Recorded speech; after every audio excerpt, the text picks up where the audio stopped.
All right, friends. Hi, family, friends, and welcome back to Lipstick and Hat Time, where we talk about anything we really want to talk about. It'd be what glamour meets currents, love of speed, that's me, and our powerful stories of overcoming adversity, becoming into beautiful women.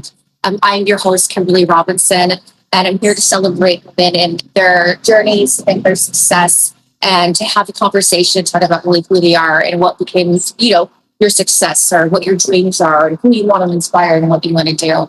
And today we are going to be talking, we have like the queens of all queens. This is the queens of healing.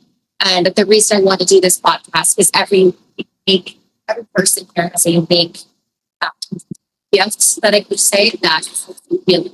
So I want to introduce our guest today.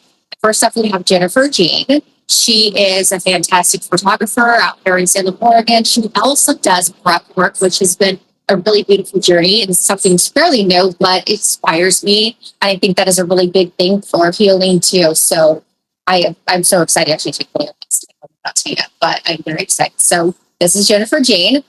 Also, we have Anika Sherri.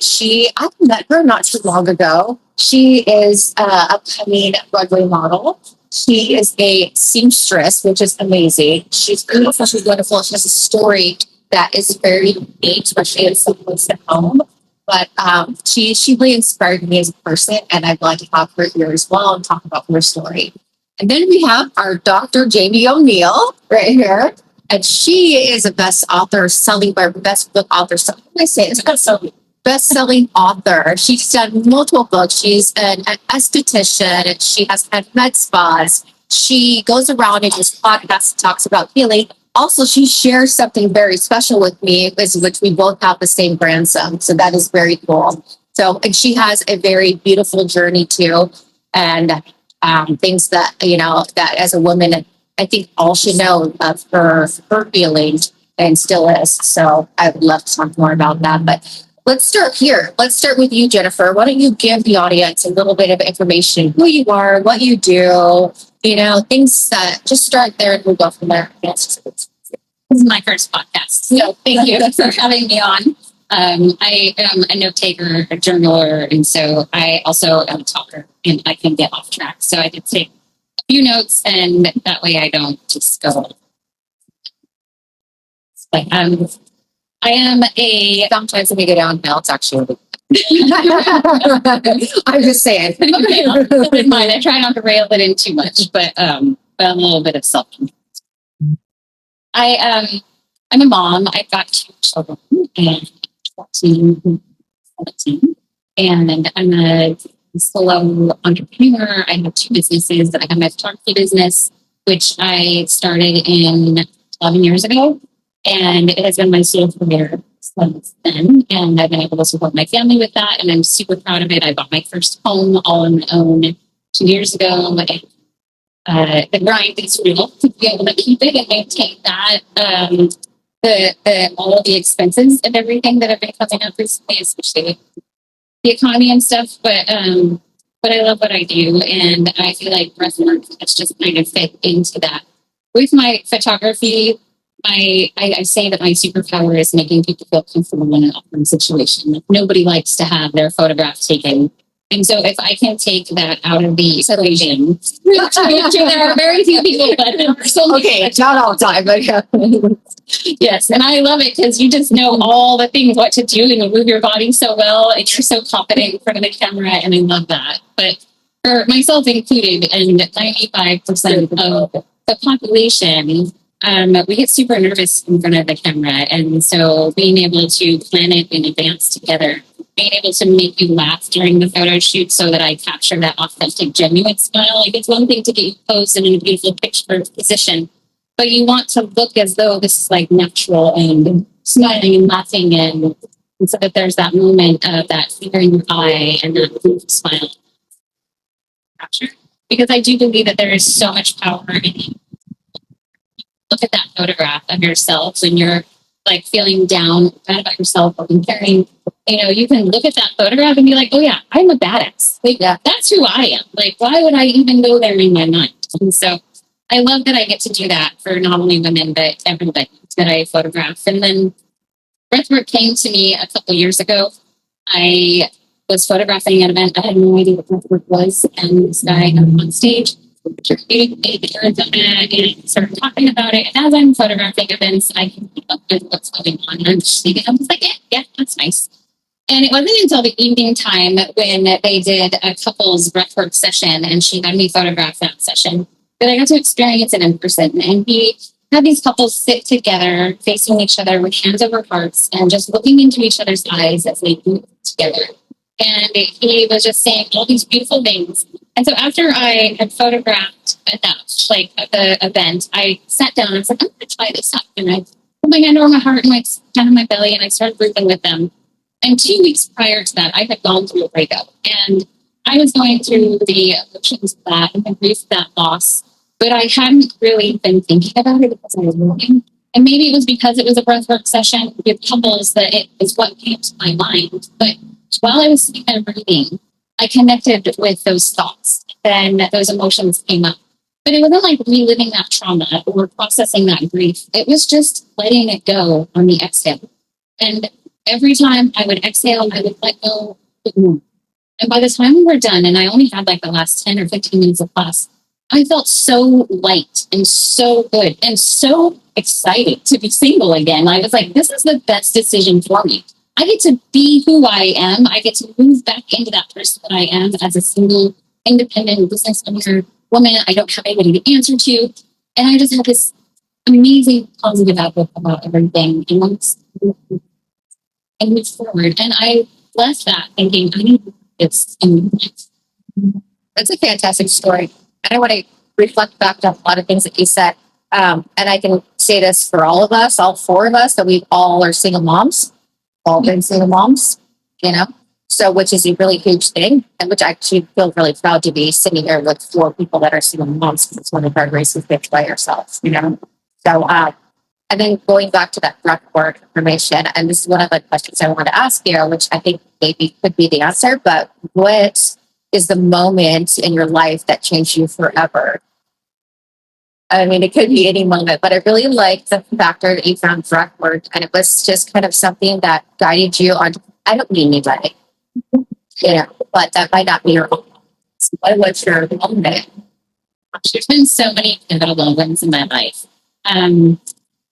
But I think realizing that the choices that we make affect the rest of our life. And if I could ever go back in time and change one decision, it would be my decision to move from my parents' house up to Seattle, where I only had friends that liked to party. And it just wasn't the right idea situation. Whereas I could have moved to Southern California and be a real estate agent and lived with my grandma for the first 2 years, you know, had this much different life than what came about in Seattle, which led to drug use and addiction and homelessness. And, you know, and so that was like realizing that choice, that one choice changed my entire trajectory of my life was really pivotal in making me really think and be more intentional as an adult, as another woman, as a mother, with every decision that I make. I like that.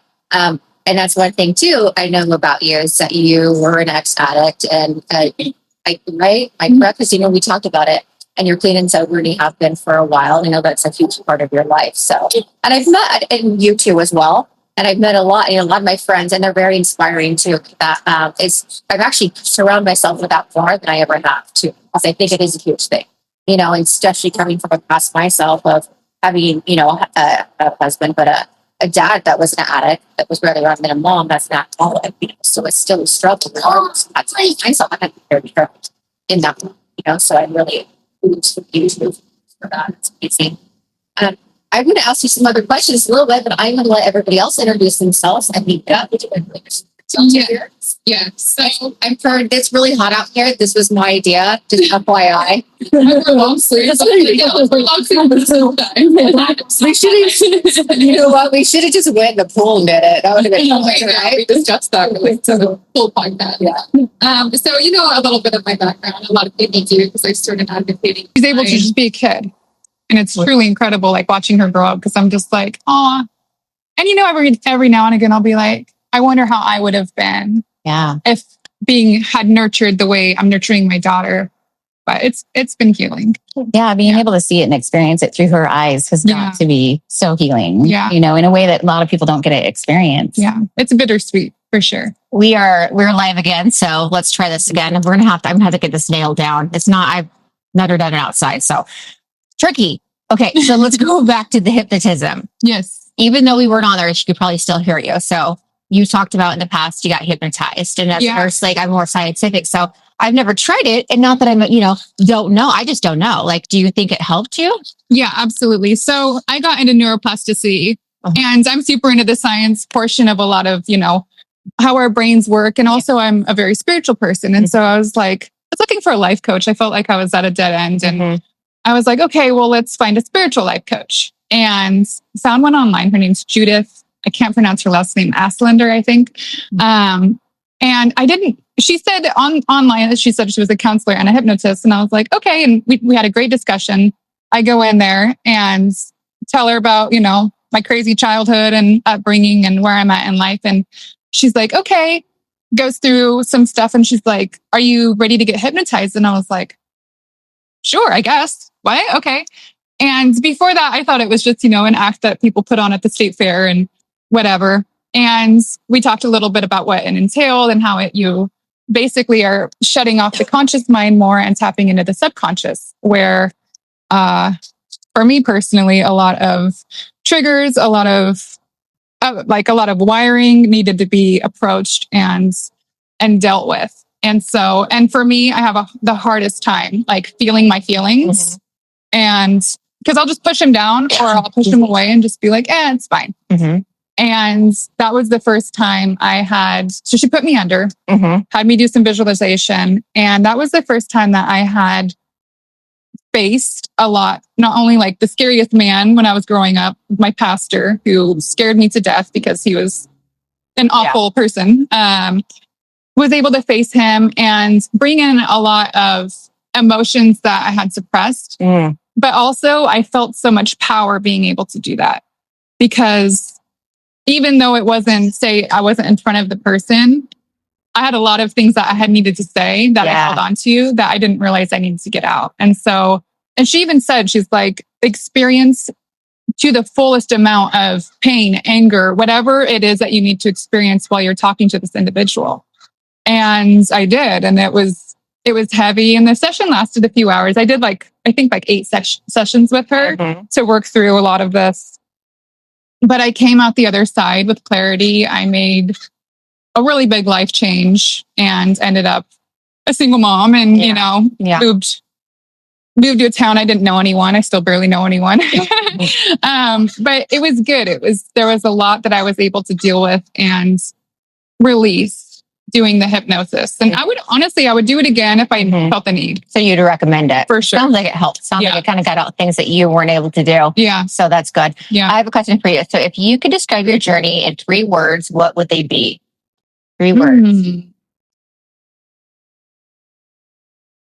Inspiring would be one. Because I look back and I'm just like, girl, you've done it. You've come a long, long ways from where you were. And I'm a long ways from where I want to be, but I get inspired by me. Yeah. Yeah. As you should. Yeah. That's amazing. Yeah. Lonely for a lot of it. Just having to exit a religion where I knew everybody, and then they couldn't talk to me. They weren't allowed. I wasn't allowed to talk to them. And so everyone I'd known from 0 to 18, my entire community, my family, was gone. And it's taken having to rebuild that community. And I found a lot through other strong women who've gone through a lot of things. I found a lot of community there. Yeah. Because there's just that connection. Yeah. Yeah. One more word, girl. One more word. Yes. Have you been able to connect with other people coming out of the high control groups or religion or your religion that maybe needs support? Or is that? So that's actually a part of my journey right now. Is I'm launching a nonprofit. This dang bird. Yeah, right. Trying to ruin my day. Right. He went in on this.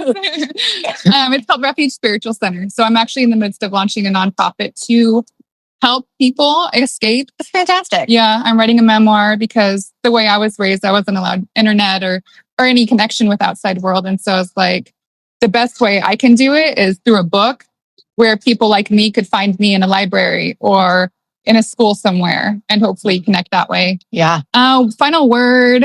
Let's see. Hopeful. I've got a lot of hope for myself and for helping other people out, and purpose, I guess, would be the other one. Purpose. Yeah. I see that just from meeting you and not knowing that long. I can tell that you'll text me and you're like, oh, I got this idea. I'm gonna do this. I'm like, that's perfect to do it, you know? Yeah. So, and I think doing that, that particular group too, especially for here. Okay, we're going to keep moving on. I would like to introduce Dr. Jamie O'Neill and tell us, he's been sitting there patiently and quietly, just wetting to death. Everything's falling over. The birds are chirping. You know, FYI, have misters and fans prepared, ready, or just doing the poll. Okay, so I'm Dr. Jamie O'Neill. So, spiritual life coach. Meditation practice, which yeah, she's like a shared brainchild. A lot of my based on sorts of purpose and just stepping into their power, especially. I thought that I do like what 8 months in the process of so. Which is like his dad or granddaughter's dad. Yeah. Yeah. And so, you know, like just when momentum was starting to build and I was able to get out, do my public speaking and traveling around the US with people and getting on stage and talking about my journey and the things that I've gone through that far. I lost my son and it just brought me to weakness. So now it's like I'm still on this new journey trying to figure out who I am now, which I have heard. And I had a choice to roll over and not be up with. That's what I did for the first couple of weeks for sure. But knowing myself, I'm not going to continue. So I chose to figure out the new ways of being without it's like self people that to be healers and help others. The test because how are we supposed to help other people on their journey?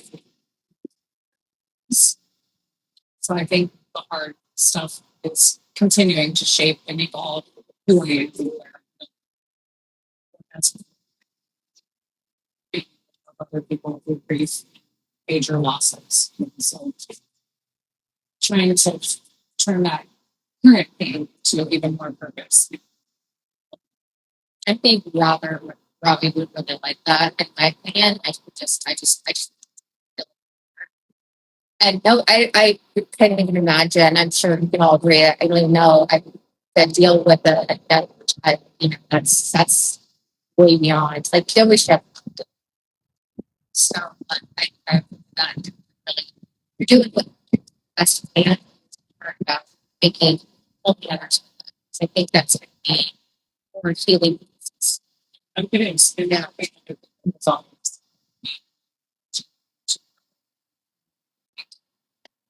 people like know that they're not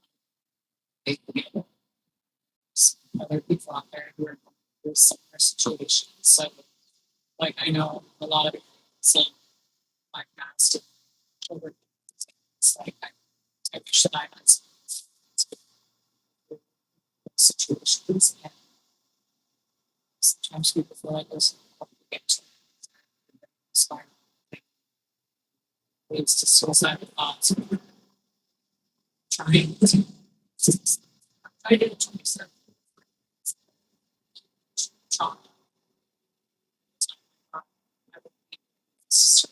it's often every time that was one horrible thing that's to be to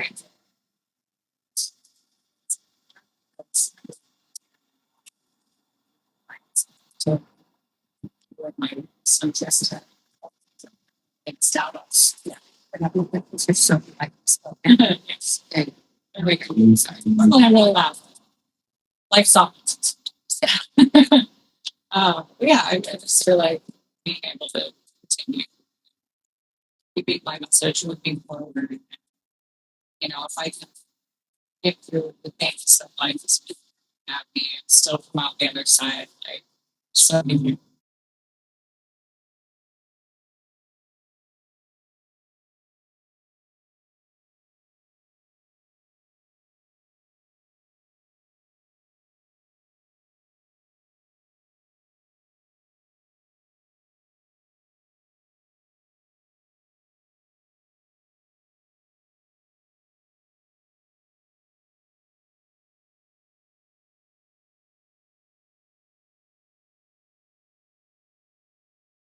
Some days they feel unbearable, and certain milestones feel awful to like go through without.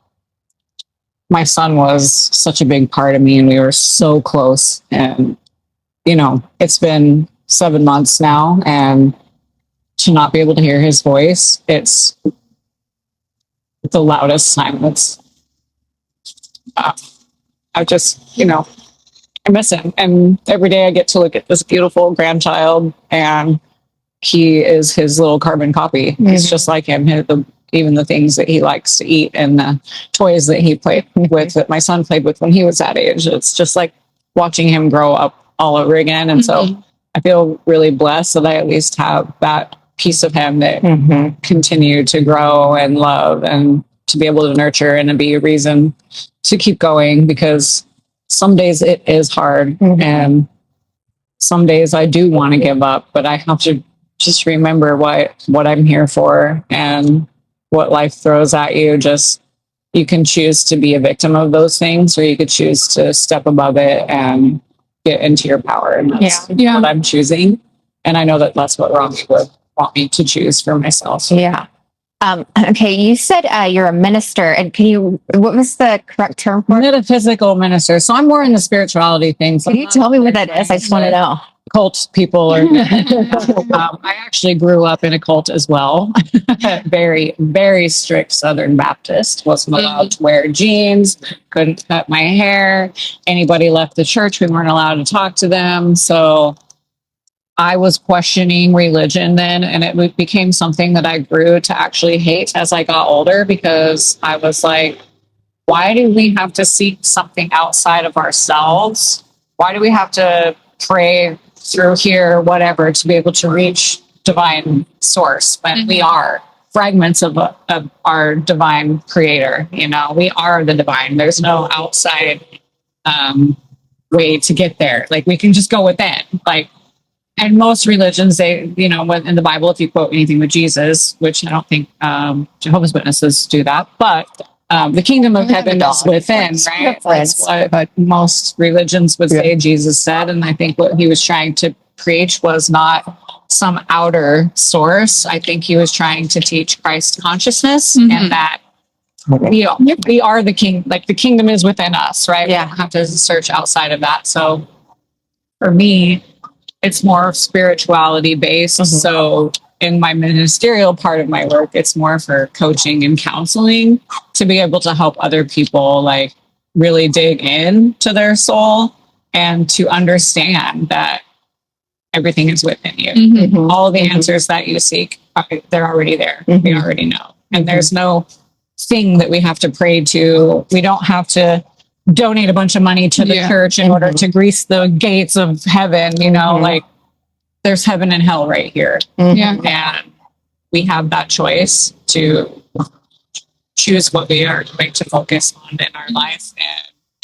And, you know, just remembering, like, we are all divine. Every single one of us. We are from that spark of creation, and we are just consciousness expressing itself in many different ways. That's kind of where it's at, with more counseling than actually standing up and like preaching to people. It's more to be able to do like counseling and guidance work. I like it. I think it's awesome. Yeah. I mean, I just got baptized recently, but I did it for myself.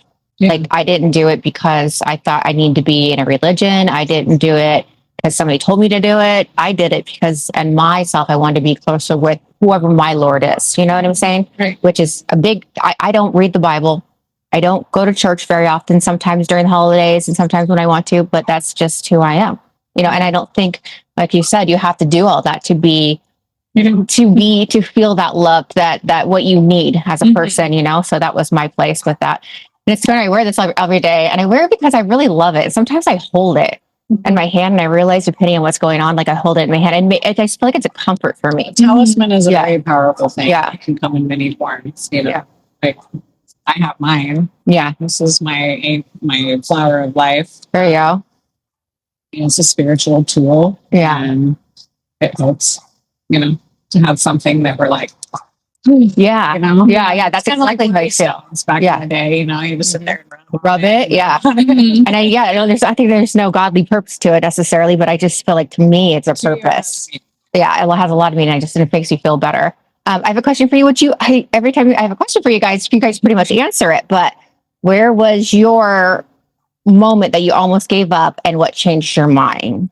Well, I mean, I think I would go back to that suicide attempt at 27. Like I found out that the man who raised me wasn't my biological father. I felt like everyone in my life was lying to me. And if my own family couldn't tell the truth, I was also in the middle of a divorce and some abusive relationship. And I was drinking very heavily and I just swallowed it all down with a bottle of Yukon Jack and ended up getting my stomach pumped, you know, I'm 27 thinking that this is the end of things. And when I woke up that next day, I realized, wow, there's things that I really need to change. And even after all of that, I guess it was sort of like a catalyst, but even after that, I still continued to seek out crappy relationships, crappy people, running from stuff.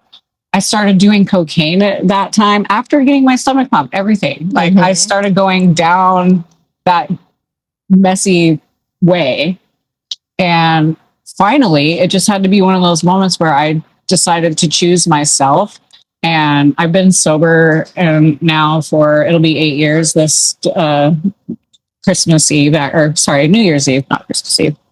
New Year's Eve will be 8 years of sobriety. And, you know, it took me several times to try to like kick the alcohol. That was really hard. And for me, alcohol was like the gateway drug to other things. So I would need to do the cocaine to sober up. And like, it was just like this never ending thing and trying to like run from myself. And as soon as I got sober, the most healing that I've ever been able to do happened in this last 8 years of like looking at the past and who I wronged and to make those things right and to be able to be more self-aware. And until 2019 was the New Year's Eve I got sober. So all of 2020, I literally had to sell my house, move into a 236 square foot basement and rebuild my life with a dog and two kids, you know, like trying to figure it out. And it was crazy the amount of self-reflection you get when you're like stuck alone with yourself. Especially in 2020. Yeah. It brought out so much. And it ended a 7.5-year toxic relationship because I finally was able to be like, I don't deserve this shit. What am I doing? Why are you telling yourself that this is all that you deserve because of your past? So that was the biggest thing I had to let go of in order to start healing, was that just because I have moments that I'm not proud of in my life doesn't mean that I don't deserve happiness, that I don't deserve a healthy partner, that I don't deserve, you know, amazing family life and a beautiful career and financial stability. Like all these stories that I told myself all that time were just putting myself in these boxes. When that's like the biggest moment for me is like the sobriety part, like getting to that part of the journey. And I'm still learning so much about myself and how I'm capable of healing and how strong I really actually am. Things that happen in life are really showing me that, like where my strength is at. Yeah. I like to always talk about when, we double check everything's okay. When I do just live talks, like for example, when you saw me, I like to talk about how we are our own worst enemy as women in general. Like we are 100% are. Even though we know there's toxic people around us and that, but we can always make our decisions. But we are our worst enemy sometimes, and it's really finding that to love yourself as bad as we will. Yeah, exactly. And you're like, why do you do these things? So I have a question I want to ask all of you. I'm going to start with you, Jamie, Dr. Jamie. How do you protect your peace today?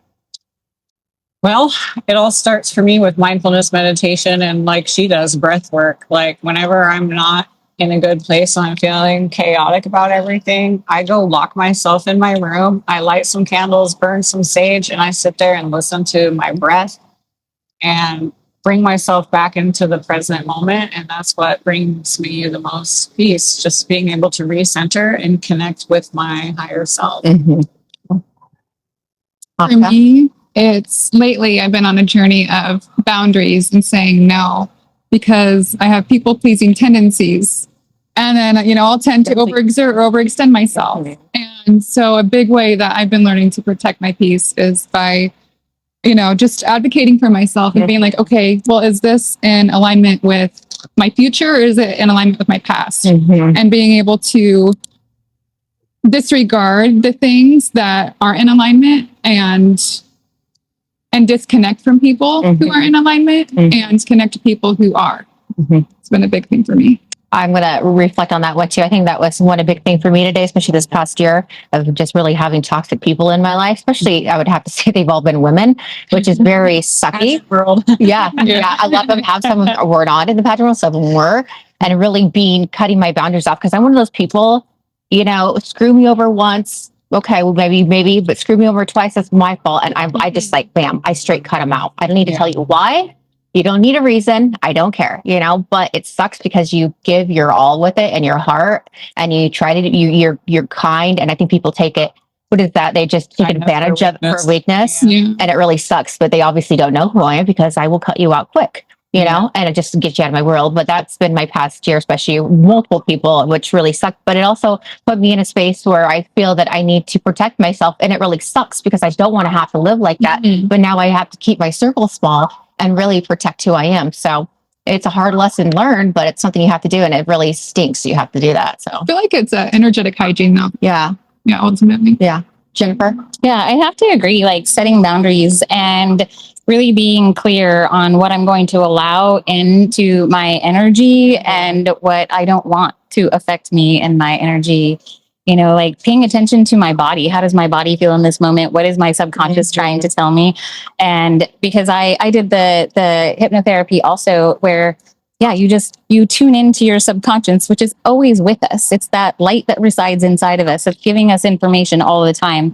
And so using prayer and breath work to quiet my mind so that I can open myself up to listening to what I'm experiencing in these moments and with different people or different situations, business propositions, whatever it is it in line with my goals and who I am and what I stand for? Or is this something that I need to limit or cut out completely? I like that. That's good. I'm not going to make us stay here very much longer, but I still have some questions and things. So I'm going to do something fun for now, and then we'll go back to the other things because I want you to tell the other women that are going to be watching us or listening things that they can help or they can support one another and how they can do that and how they can reach out to you guys. But I'm going to do like a rapid fire. So I'm going to start with you. Okay. And I'm just going to go down to a few things and then you just tell me. Okay. So coffee or wine? Coffee. Heels or sneakers? Heels. Beach or mountains? Beach. Morning person or night owl? Night owl. What's your guilty pleasure TV show? Oh, it's so embarrassing to say, but Love Island was the most recent one. Right? That's great. I can just turn it on in the background and edit my photos and zone out, and it's so entertaining, but it's so trash. I love it. What is in your purse? What's always in your purse? Chapstick. What's your walk-on song? I don't have one. I just kind of like shuffle. I wish I had one song that I just loved. Yeah. Cool. Like when you say walk on, do you mean like I'm just gonna like just like your power song? Probably Like your Eminem. power song. What is that song? Lose yourself in the music. That one. Yeah. Yeah. And then Inside my inner gangster. I like it though. If your life were a movie, who would you play? You know what? When I was looking through these questions, I couldn't even come up with somebody, and so I put it into Chat GPT, and I was like, "Who would play me in my life or movie, and it came up with Jennifer Aniston and Jennifer Gardner, which has always been like two of my favorite actresses. I would say Jennifer Gardner. Yeah, I'm going with her. You remind me of her. You have this very peace to you, and I love her. And I was watching, actually, she did a podcast with these ladies recently, and she's the big baker. And I'm like, because I can't bake, but I mean, I really watched her. She's interesting to me. she's got this genuine authenticity that comes through even in her acting, and this like kind, empathetic, caring heart. So I feel like I do resonate with that one for sure. All right, you ready? Yep. Okay. Coffee or wine? Coffee. Heels or sneakers? Heels. Beach or mountains? Mountain. Morning person or night owl? Morning. What's your guilty pleasure TV show? I'd have to say Love is Blind. Love is Blind. Okay. What's always in your purse? Whatever shade lipstick I'm wearing that day.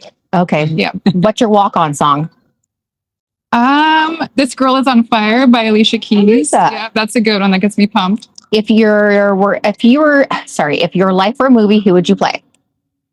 Closest I can think of, I actually didn't read over these. It's okay. I was thinking maybe Anna Joy Taylor. Anna Joy Taylor. What is she in? What movie? She's in Schitt's Creek.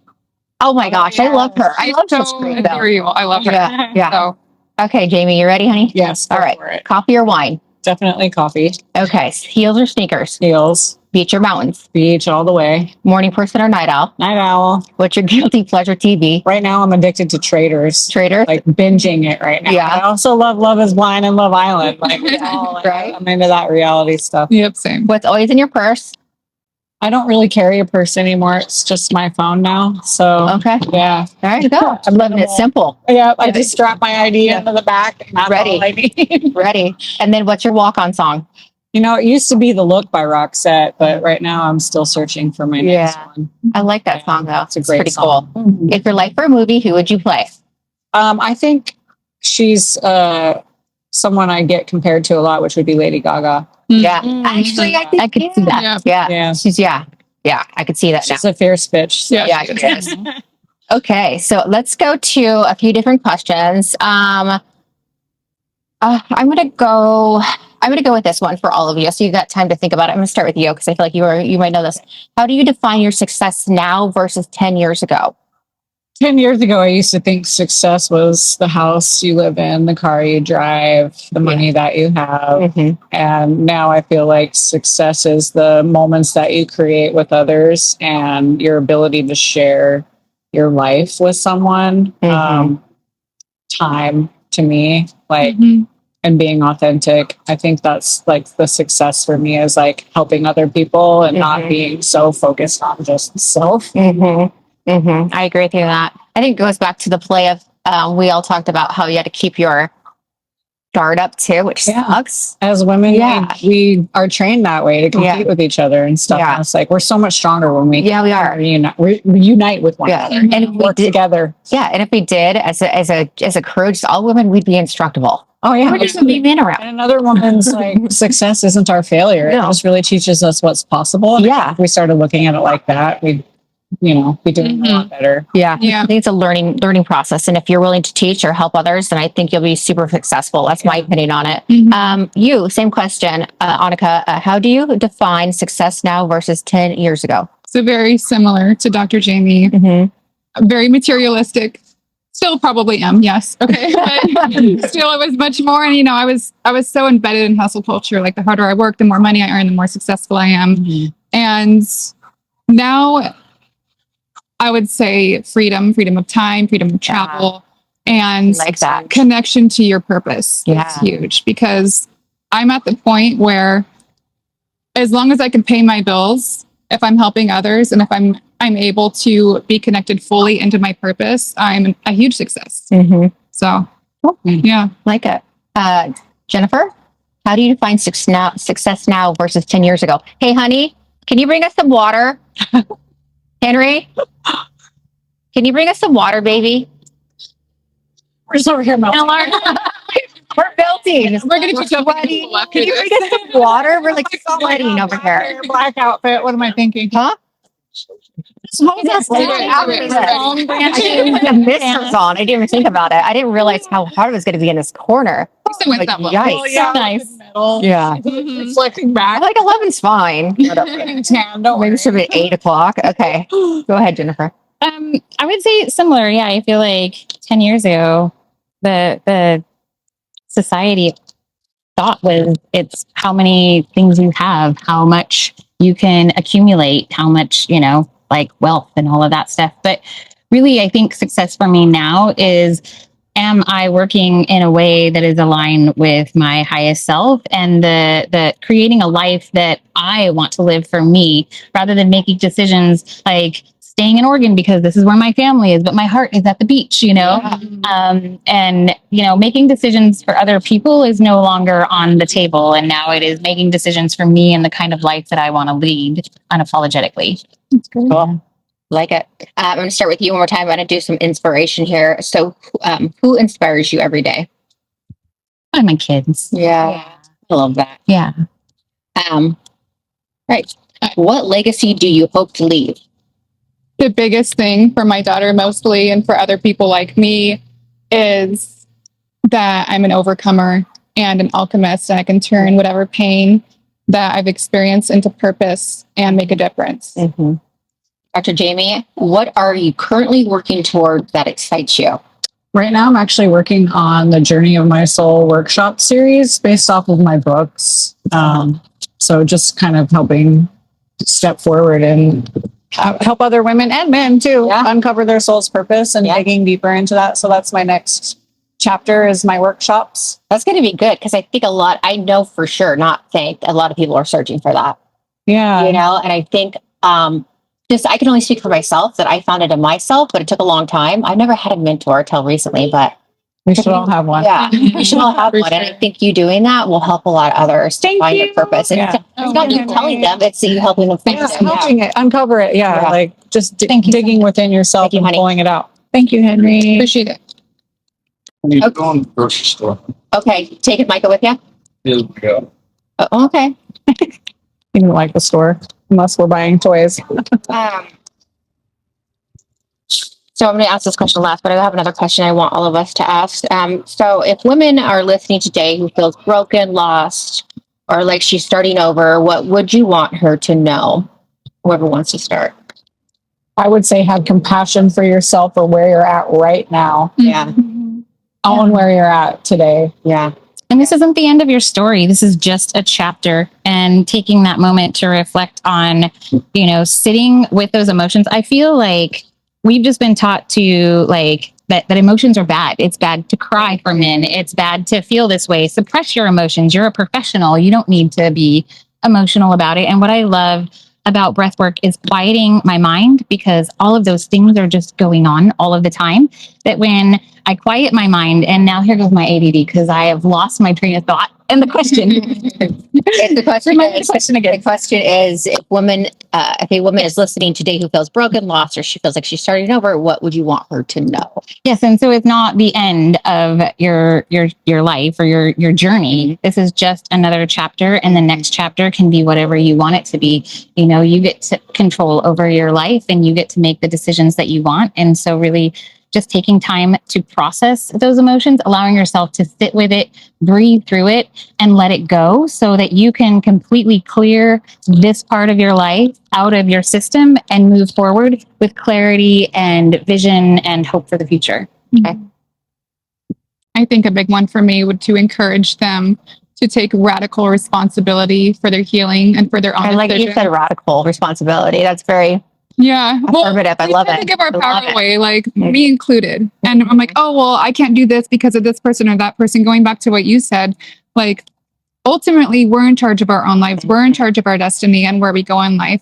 And so calling back that power and remembering who you are and getting a clear vision of where you're going is really important. Okay. Love this. I'm going to go to another final lap really quick before I have you guys let everybody know where they can get a hold of you, how they can reach out to you. So I'm not going to do this one because I feel like we're going to do this. What's your favorite comfort food? Oh, chicken pot pie. Chicken pot pie. If you had one superpower, what would it be? Oh, gosh. Solve world hunger for sure. Solve world hunger? Yeah. You do that now, girl. It's your superpower. And say, finish this sentence, Dr. Jamie. I feel most powerful when I'm helping others. Yeah. Oh, that's good. Yeah. in service to others. Yeah. Definitely. Gets my juices going. Awesome. I love that. So I want you just to everybody, I'll start with you, Jennifer. Where can people find and support you? Or if they want to reach out, to you, you can do your Instagram, your websites, because I know you have multiple of them and stuff. Yeah. And I will put it also in the the post on Instagram as well as on the YouTube channel. Awesome. Thank you. So Instagram is my main platform where I'm sharing what I'm doing. And for both my photography, it's J Jean Portraits. And then for my breathwork, it's Root and Rise Breathwork. So it's spelled out Root and Rise. And then my website is jjeanportraits.com or rootandrisebreathwork.com. My breathwork website is still fairly new. We just got it up and we're fine tuning it. And I'm going to be adding some online classes for breathwork because there are several people like you that can't make it to a class in person, or others that are just a little intimidated to be doing breathwork in a group setting, or even a one-on-one setting. And so being able to have those up on my website so that people can log in and do breathwork whenever they want to. And it doesn't have to be a long 45-minute session. It can just be 3 minutes of connecting with your breath to regulate your nervous system and change your whole state of being. So Maybe we could do something before the summer's over and host a pool one. I would love that. Oh my God. In the pool, right? That would be amazing. Yeah. I do have an event coming up. It is a floating sound bath and breathwork session with Crystal Hart Meeker in Albany on the 17th. And so we have floating mattresses and everybody gets to float in the pool. She plays all of the sound instruments and then I'll lead everybody through a guided breathwork session. Love that. I do have a workshop coming up. I have so many events coming up right now. It's really awesome. Breathwork is just taking off and this is like so beautiful and amazing to see this progression where it's going to like take over photography for me and I'll be able to move photography to my hobby after, it being so great for me for the last 11 years that now I can move into breathwork. And I've got a workshop where it teaches the science behind breathwork, how different breathing practices affect our nervous system and create different outcomes in the body. And then a full hour-long session at the end of that. And that is on the 22nd. And then that's in the evening on the 22nd. And then in the morning on the 22nd, I have a half-day retreat with Dr. Erin Hurley. And she is hosting a wellness retreat where we're going to have a labyrinth walk. We'll have breath work. And you can talk, and then you can talk to handle other walk. And let's see. I think, buddy, The last of honey, we're not I done feel yet. like there was one more that I'm reading. Oh, I'm starting to develop a program for athletes also. I was hired by the athletic director at Sprague for the girls varsity soccer team to create a breathwork program for them. He says that the main thing he sees them struggle with is self-confidence on the field and then being able to recover after a mistake. You want to watch? And I think that we all struggle with that, being able to rebound after we do something that's embarrassing or we just, feel so bad about ourselves. Being able to take a moment and connect with your breath, regulate your nervous system. And so developing that program is going to be really awesome. I'm going to take it to the high schools and then take it to the colleges. And I'm just really excited about that opportunity that's coming up. So It's exciting. thank you. Awesome. Well, you can find me at Anika_Sherri_official on Instagram or my website, anikasherri.com, for collaborations, for information about my upcoming nonprofit, my book. Very excited. Okay. Yeah. Dr. Jamie? You can reach me at jamielloneal.com for my books and for my spiritual and holistic work at silvermoonholistic.com. Sorry. I don't understand. Oh. I'm serious. Sorry, I don't know. That's what I was trying to say. Clarify. Well, I know it's hot, and thank you, Bryce, for braving this. I didn't realize it's going to be this hot, but I appreciate it. And you guys are all inspirational and amazing, and I love all of you, and thank you for being here and helping me share my story too, and helping, because like this for me is a part of healing for myself, because I really wanted to give a platform that everybody can talk about what they want to talk about and don't have to be scared